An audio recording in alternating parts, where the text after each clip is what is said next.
Major funding for these broadcasts has been provided by grants from New York Community Bank, AmTrust Title Insurance Company, Perfect Building Maintenance, M&T Bank, Customers Bank, Marks Paneth LLP, Capital One Bank, Collins Building Services, Meridian Capital Group.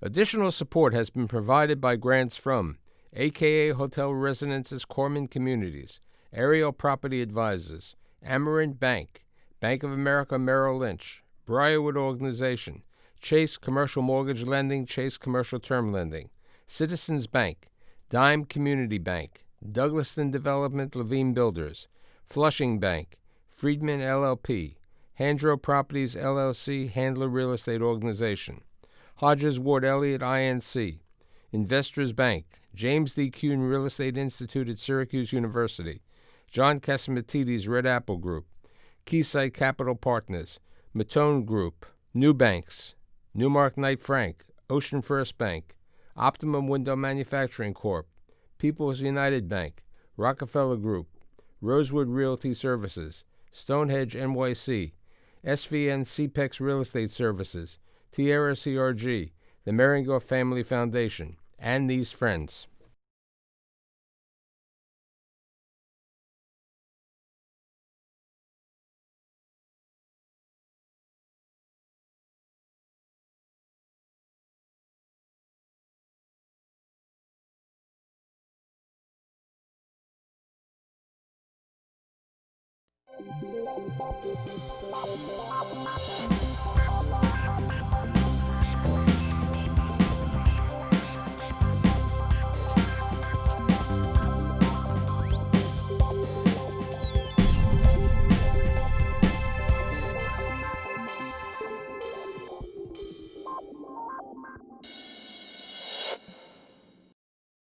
Oh, what it is to be 40, under 40 years of age.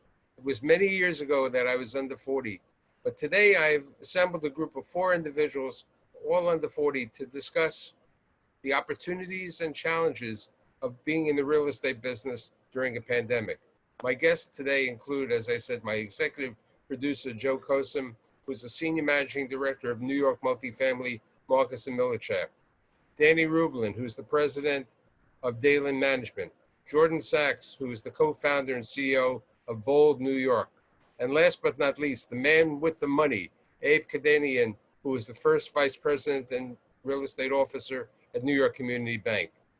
So as I was saying before we started the show, very few of you were around in the real estate business at 9/11, but you were all here at the recession. Now you're here at the next thing, which is even worse than a recession. How difficult is it for each one of you to do business today? Joe is the investment sales. Abe, as I said, is money. Jordan's renting the apartments. Danny is the owner manager, buying apartments and trying to live with this crazy time. Joey, how hard is it to sell Michael, properties? thanks for having me today in my office. So I appreciate you having us. At the beginning, there was a little bit of a freeze, right, during the peak of COVID in March, April. Everyone took a pause, financing kind of, pushed back. We were able to actually close a deal with New York Community on March 26th. So that deal that was already in process. It's definitely more challenging. Buyers are a lot more wary of what's happening, pegging where rents are and and what we're seeing in the vacancy space has been very challenging. And I'm sure Jordan will, talk more about that after. But considering all that, we were able to sign 26 contracts since March 15th, and we closed 25 deals. So we've been busy. It's been mostly, more of the activity has been coming in Brooklyn on the smaller deals, and mostly free market rents. Obviously what hurt the multifamily business the most is in what happened in 2019 with the June rent laws. So COVID's definitely heightening, what's happened and made everyone kind of, re-underwrite buildings and, change their criteria. And also kind of it was a little bit more of a wake-up call for New York City that, pricing has, kind of adjusted. And that's kind of what we're seeing right now. Danny, you're in contract for a large portfolio. Many people would say you're very opportunistic today. How do you see this portfolio and why are you buying this type of portfolio? Look, I mean, I'm, personally a long-term believer in New York. I think in the short term, there are clearly a lot of challenges. We're all living with that now. I think underwriting the next 6 to 9 months is challenging for anyone to do. But if you have a 5-year or a 10-year or a longer horizon, I think this is an opportunity more than it is a challenge, right? Things are on sale. There are a lot of groups that are struggling with what's going on with rents being down, with occupancy being down, and it creates buying opportunities. So if you have longevity and capital and a belief in New York over a longer period of time, I would think you'd look at today as an opportunity to be entering at a price point that you don't always see in New York. How do you compare the time now? I mean, because you were involved during the recession of 2009, and you've grown over the period of time. How do you see the opportunities today as compared to 2009? There are similarities and differences, I guess, with every downturn and every recession. So obviously the cause of it is different. I think New York has been disproportionately impacted relative to the rest of the country this time around versus 10 years ago. In addition to what you referenced and the property, the portfolio properties we're buying, we actually have a distressed debt joint venture with Bain Capital. So we're also seeing a lot on that side as well, as we did 10 years ago. And again, if you're a believer in the long run of an asset class or a location or both, and it goes on sale, it takes courage and conviction, but oftentimes that'll get rewarded, when people look back and they realize that they missed an opportunity because of what was going on at that point in time. Jordan, you started you co-founded Bold New York near the time of the recession, correct? 2009. That's correct. Yep. Okay. Where do you see it today, especially with the difficulties that for many months you could only show apartments virtually? And even in today's world, I think it's difficult for showing apartments because people are worried on that situation. Sure. And then there are rules and requirements by REBNY. It's interesting. We came into the market in the recession, and at that time for us, it was actually a huge opportunity. Similar to what I'm feeling today, where the brokerage landscape got leveled pretty quickly, and it made the older brokerages, the more established brokerages, have to kind of rethink their business model as it's becoming a very dynamic market and things are changing rapidly.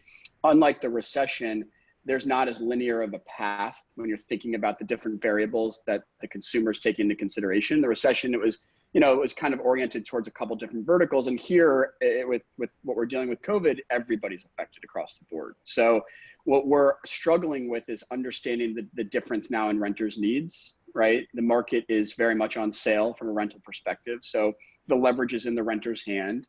They're not on a specific timeline because they don't have any reason necessarily to come back on a timeline. So they're a little all over the place, and they're looking for deals. And not just that, they're looking for deals and growing their space.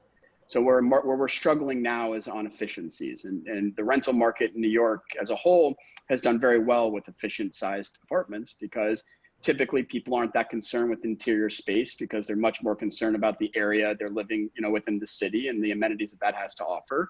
And that's changed. So over the past 10 years, we've built a lot of inventory for small types of apartments, and people are struggling to understand how to live in that condition in a COVID world, especially having no real understanding of when you're going to be back in your office or when you're going to be back in school. So you're looking at your apartment as both your home and your office.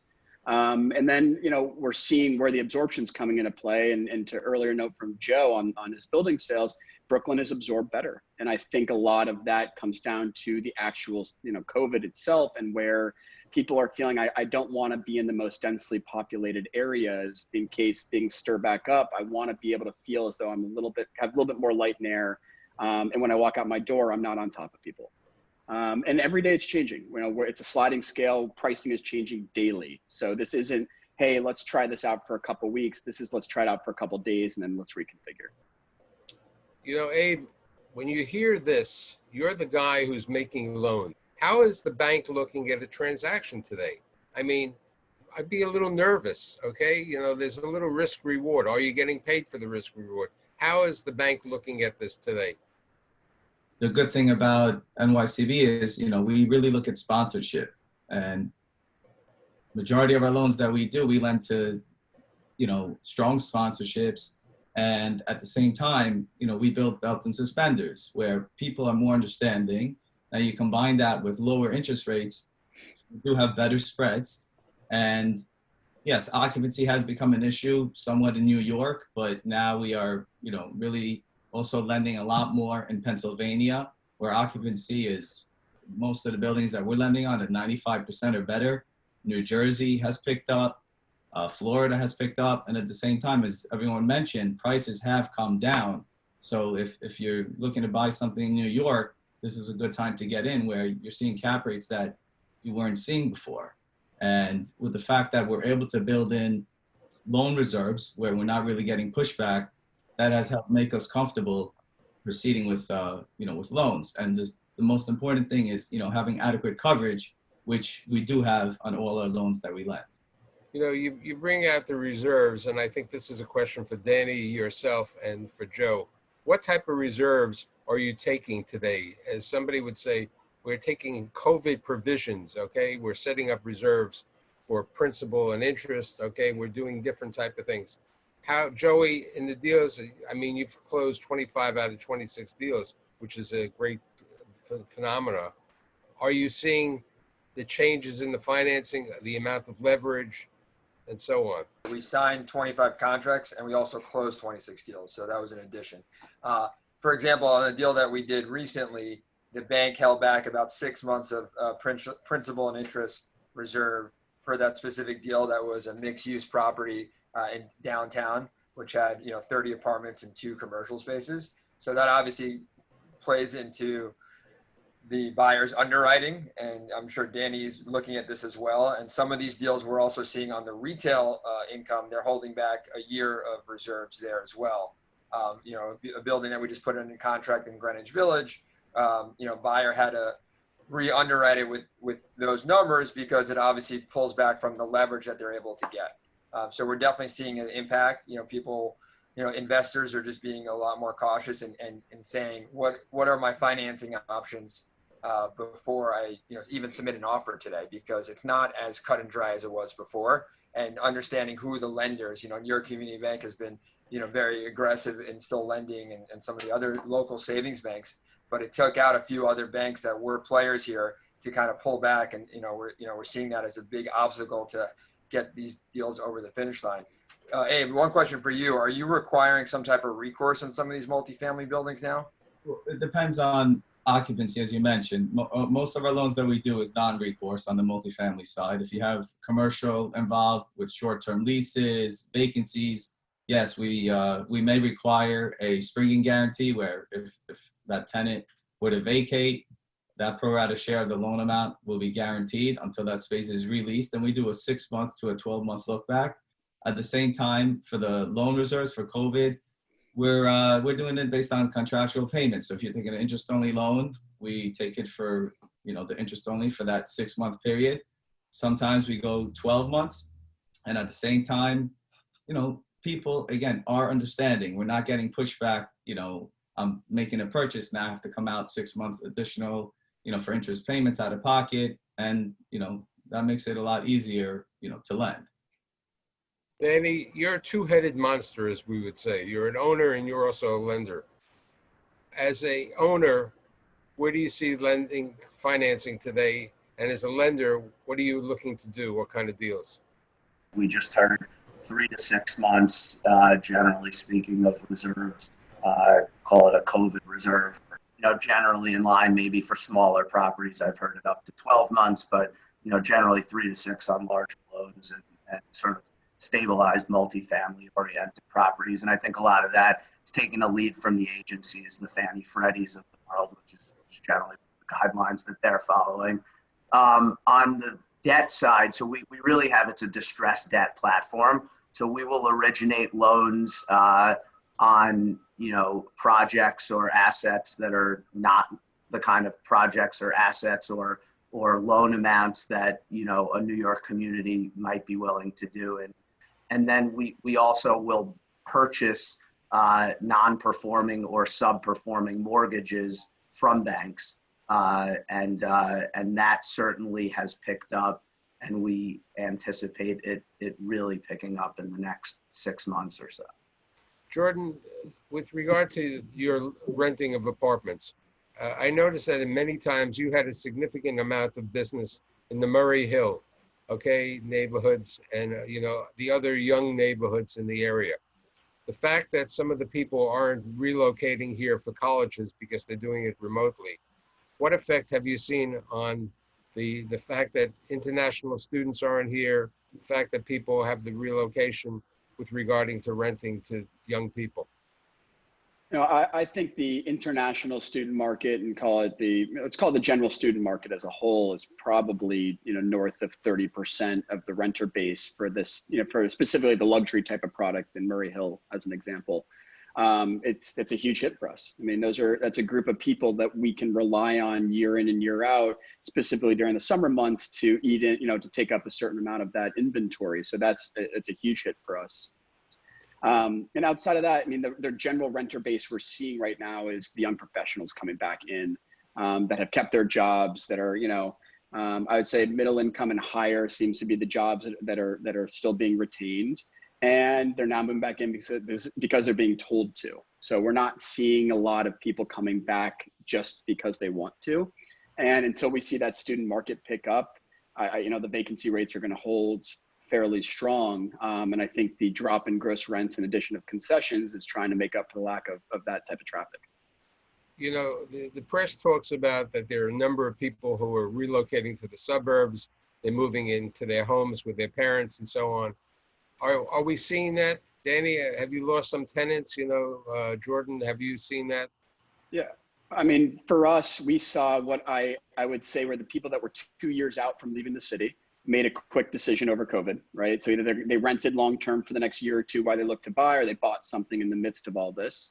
They're out. And I think they were out anyways. So I'm not, you know, it wasn't a huge loss, but as the private schools for the younger kids started opening back up, we actually saw a pullback of that demographic coming back to the city. And maybe they ended up purchasing, but they do need to be in the city for their kids to go to, you know, Horace Mann or wherever they need to be. So the thesis for us is on the larger rental apartments for families.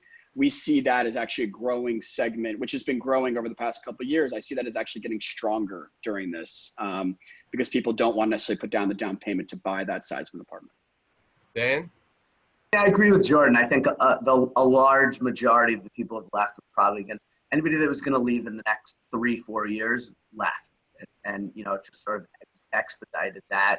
And then you have people that have probably moved in with family members because they're working remotely. They want more space. They don't need to pay, you know, so certainly a lot of the 20 somethings that's a lot of the market that, you know, we rent to, that Jordan rents to, has moved into their parents' house and worked remotely because there's more room and they can save the money on the rent and they don't have to be back in the office. And I think, you know, it comes back to something we were chatting about earlier, which is offices are at about 10% occupancy.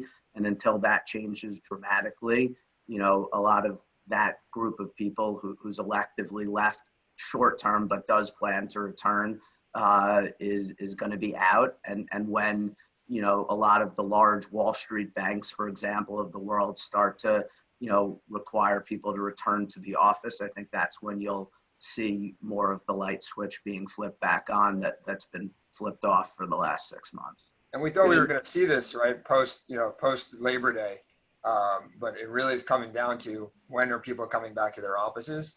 And, you know, all my clients were really hoping that there was going to be a big uptick of activity in the rental market in September. Jordan, have you seen a little bit in certain neighborhoods, or? You know, I was the guy since March, saying, hey, listen, because of the extensions on the leases in spring, because nobody knew what they were doing, and all the inventory being pushed towards the end of the summer, in theory, leasing season should have kicked off in September. We were tracking that in correlation with the NYUs and the Columbias and the Baruchs opening up in person, and that all just kind of failed. And I think this is a savings exercise for the young renter of, why am I going to go spend 50% of my income or my parents' income when there's no amenities to be enjoying. And I'm not talking about building amenities. You know, for the younger demographic, it comes down to the city amenities, and they're going to wait it out and save money when they just don't have to be here right now. I think that's our issue. And so going back to the new thesis on when this leasing season is going to start, you know, our new prediction, it's probably January. You know, we got to get through the elections. We got to get through some vaccine conversation, offices and schools opening back up. So here's a question for everybody, especially Abe and Danny.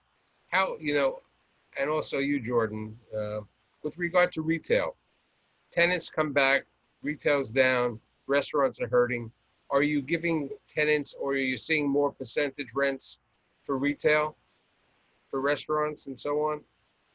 Joe? I could actually answer that. So we're selling a few buildings which have restaurants in it, and they all move to a percentage rent deal.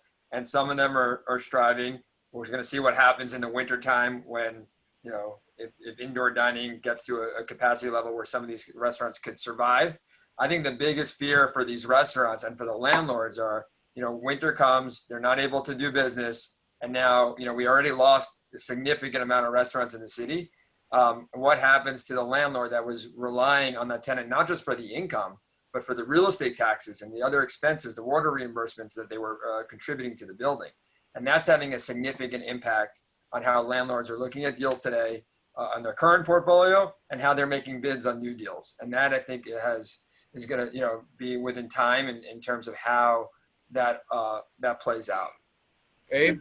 The way we get around this is, you know, when we underwrite, we actually zero out the income for restaurants, and we see where we get it to a break even, a 1.0, and we see what loan amount we could lend if we completely eliminate it. So you're not taking into consideration some of the retail if it's restaurants? If it's a restaurant, we have to take into account that they may be open today and they're paying rent. And as you saw, the city's doing, you know, further shutdowns. So now as the restaurants start to close down, we want to underwrite knowing that where do we need to be if we exclude that income to at least be at a break even. For now, we have to protect ourselves because coverage is the most important thing for us. There was a theme at the beginning of this show talking about it's really a tenant's opportunity. What type of deals can tenants secure today for renting an apartment in New York City? Jordan, that's your specialty. So on average today, we're seeing gross rents have dropped north of 10%. We're seeing the concessions north of about 2 to 2.5 months free. So collectively as a renter, you should be receiving north of 10 to 15% of discounts. What about my gift card? I heard I can get an Amazon gift card. I'll give you a gift card. I'll give you an Uber credit to get to great. the building. We'll move you in and we'll move you out. So in certain cases, you know, people who haven't seen the apartment who've done it virtually, they have the option when they look at the apartment to walk away from the lease. Now, we've gotten very creative. Certainly that's one of them. As a community, we don't like sight unseen deals, and that's obviously heavy for us now. We're also doing things like move in for a month, and if you don't like the experience, you can move out. I mean, we're trying to get very creative in some of our bigger buildings that have some significant vacancy of getting somebody in the door and catching them for a month. Maybe you keep them for a year. So creativity across every incentive you can imagine is being produced right now. You know, before COVID, we were talking about co-living. What's your thoughts about co-living? Each one of you. Joey? Well, I think co-living is a little challenging right now when people don't want to be near each other. I think that business model has to evolve. I think, you know, we're seeing it naturally with, you know, owners that had this big shared market space. And that's evolving as we speak, where, you know, I know Jordan's probably marketing a lot of these buildings for my clients as, all right, there are 3 bedrooms. Now it's turning into a 2-bedroom plus home office. And that's been getting a lot more, you know, kind of interest. Now, the other thing I'll say just about the market in general is that this is the best opportunity to buy New York City apartment buildings on depressed rent rolls. You know, Jordan mentioned the concessions and and rents are down. What better opportunity if you have a long-term approach like Danny than to buy today? And that's who we're seeing buying, and that's who we're also seeing selling, because the sellers are just, you know, some sellers are just not in it for the long term anymore because of what's happening politically in the city. So I think if you have a long-term horizon, you can have a lot of capital appreciation today on this type of pricing that we're seeing. Jordan? I've never been a believer in co-living. I think it was a dying business pre-COVID. I think COVID probably wiped out 95% of the co-living players, and they were, I mean, from mom and pop up to the institutional level. To Joey's point, you know, people don't know how to live with one roommate, let alone multiple roommates. And typically in the co-living situation, you're paying more per room than you would in a traditional, you know, lease.